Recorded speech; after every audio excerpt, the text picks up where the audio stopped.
जहां जहां प्रधानमंत्री का मुखड़ा दिखा रहे हैं, कर्नाटक में दिखा रहे थे, लोगों को कहा प्रधानमंत्री ने, इनको नहीं देखो मुझे देखो, तेरे को देख के 60 सीट आई कांग्रेस, हिमाचल में हम जीते। प्रधानमंत्री का चेहरा बंगाल में नहीं चला, बंगाल, बिहार, छत्तीसगढ़, उड़ीसा, मध्य प्रदेश, राजस्थान, पंजाब, हिमाचल, दिल्ली, महाराष्ट्र, तेलंगाना, कर्नाटका, केरला, आंध्रा और तमिलनाडु, 15 स्टेट्स का नाम लिया है। ये कह रहे थे ना कांग्रेस को खत्म कर दो, कांग्रेस मुक्त वहां, बीजेपी दक्षिण से मुक्त हो गई।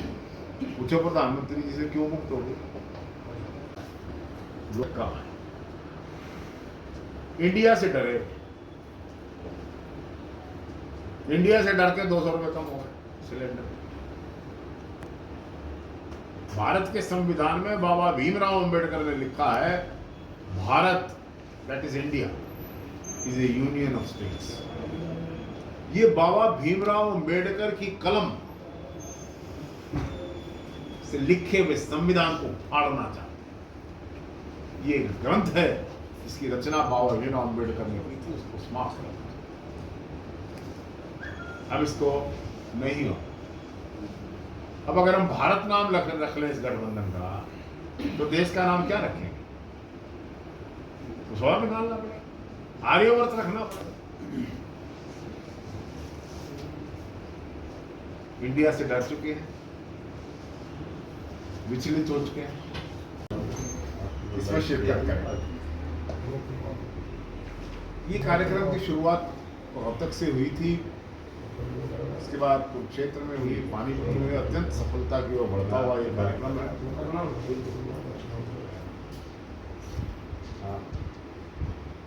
कार्यकर्ताओं की ये मांग थी कि जब ये रैलीज होती है तो नेता लोग स्टेज पर होते हैं, कार्यकर्ता नीचे होते हैं, क्यों ना हम आपस में एक ऐसा समन्वय पैदा करें कि जहाँ कोई स्टेज भी ना लगी हो, कोई माइक भी ना, नेता जो हैं हमारे स्टेट के लीडर्स वो चाहिए। इसको साइलेंट।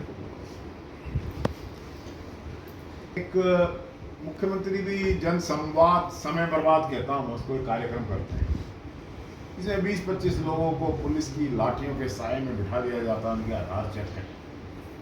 वो बोलता है, एक महिला बोली थी, उसको उठा के उस बेचारी की चुनरी उतार दी, बाहर फेंक। एक आदमी बोला था, उसको पीट के गठों से बाहर मारा। सब आप इसको बंद करो। 9 साल में अपने शासनकाल में कभी जन संवाद नहीं किया, कभी लोगों के बीच में नहीं आए, ना करनाल आए ना कहीं और आए। करनाल अपनी समस्याओं से जूझता रहा, आज वो जन मिलन जन संवाद कार्यक्रम कर रहे हैं। मैं समझता हूँ लोगों का समय बर्बाद करें, किसी समस्या का हल नहीं। हजारों लोग प्रॉपर्टी आईडी के नाम पर दुखी हैं, पीपीपी के नाम पर सत्ता के नशे में चूर हैं, इस टाइम का धमका रहे हैं। इस सरकार के आने के बाद लड़ाई तो भ्रष्टाचार के खिलाफ होनी चाहिए, लेकिन भ्रष्टाचार 4 गुना है। करनाल में कोई तहसीलदार ही, मैंने पूछा तहसीलदार क्यों नहीं, कहने लगे कि ईमानदार तहसीलदार ढूंढ रहे हैं करनाल के लिए, जो मिला नहीं है। भ्रष्टाचार चरम सीमा पर, मुख्यमंत्री की नाक के नीचे भ्रष्टाचार। कोई मुख्यमंत्री ईमानदार कैसे है? उनके सामने हो रहा है, रोक क्यों नहीं पा रहे?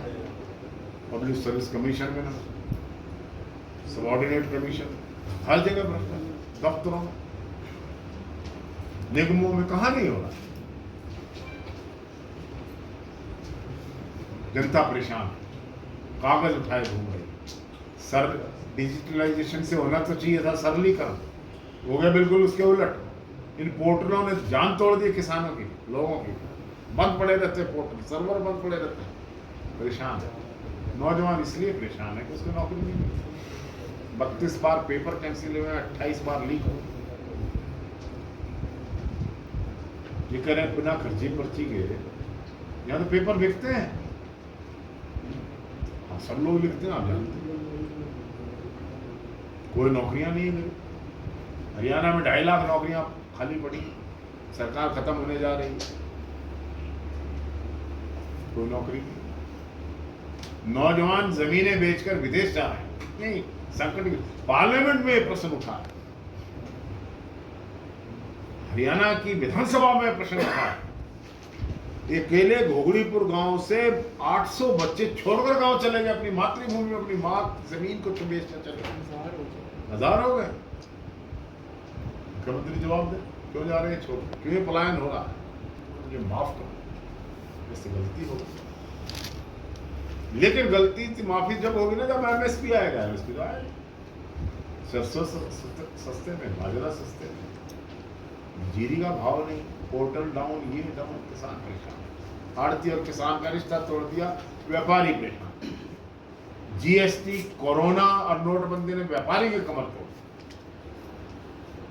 फिर एक कर्मचारी की कमर तोड़ दी लठों ने। सरकार कमल के फूल की बजाय लठ होना चाहिए, क्योंकि लठ ही रखते हाथ में। कर्मचारी परेशान है, मिलते नहीं, दफ्तर में कर्मचारी नहीं है, अस्पताल में डॉक्टर नहीं, स्कूल में मास्टर नहीं। कौन सी सरकार? बहुत सी समस्याएं हैं, लोग परेशान। सरकार साफ तौर पर कांग्रेस की सरकार की आहट सुनाई दे रही है। कांग्रेस की सरकार आए और भारी संख्या में जीत कर आएंगे, विधायक अपना मुख्यमंत्री चुनेंगे, हाईकमांड की मोहर लगेगी। ये देश के प्रधानमंत्री, एक मैं कहना चाहता हूँ, उन्होंने इस देश के साथ बहुत बड़ा धोखा किया, देश के युवाओं के साथ, देश की जनता के साथ। महंगाई के नाम पर आई थी सरकार, कमर तोड़ दी महंगाई ने। सामान्य जनता की, गरीब आदमी 200 रुपये सिलेंडर के कम करके प्राइम मिनिस्टर इस देश की वोटों की फसल काटना चाहता है। अरे तो 9 साल तो 1100 में बेचा, पेट्रोल 100 से ऊपर बेचा। जब पेट्रोल का लोएस्ट प्राइस था तब तो ने 100 में बेचा। प्रधानमंत्री जी, इस देश की जनता को, ये बहुत सहनशील लोग हैं, मूर्ख ना समझे। रोजगार के नाम पर वो ले आए थे, वो कौन सी अग्नि फेल हो गई। 13,000 का कोटा था, हरियाणा का 800 आदमी भर्ती है। बुलेट ट्रेन चल रही है, आज तो चल रही है ना। 100 नए शहर बन चुके हैं। प्रधानमंत्री की 100% वायदे पूरे नौकरियां प्रॉमिस की गई, 15 लाख रुपए प्रॉमिस किए गए थे प्रति व्यक्ति की कल्पना दी गई थी। बुलेट ट्रेन, हवाई चप्पल वाला हवाई जहाज, जिसने हवाई चप्पल पहनी हुई मोदी को वोट दे, हवाई जहाज में ये झूठे बात। महंगाई को, पेट्रोल की कीमतों, कहा था पेट्रोल की कीमतें ऐसे बढ़ रही हैं जैसे मनमोहन सिंह की उम्र बढ़ रही। तो प्रतिदिन एक से एक बढ़कर रही हुई। इसका शुरुआत करनाल से हुई थी, पूरा भी जनमिलन करनाल। आप सभी साथियों को भी निवेदन है कि उस दिन, मेरी तरफ से भी निवेदन है, हमारे साथियों की तरफ से भी निवेदन है कि भी आप हुड्डा जी के इस कार्यक्रम को अवश्य कवर करें। आपको निमंत्रण, समय, सब कुछ हम भेज दें। कुलदीप जी।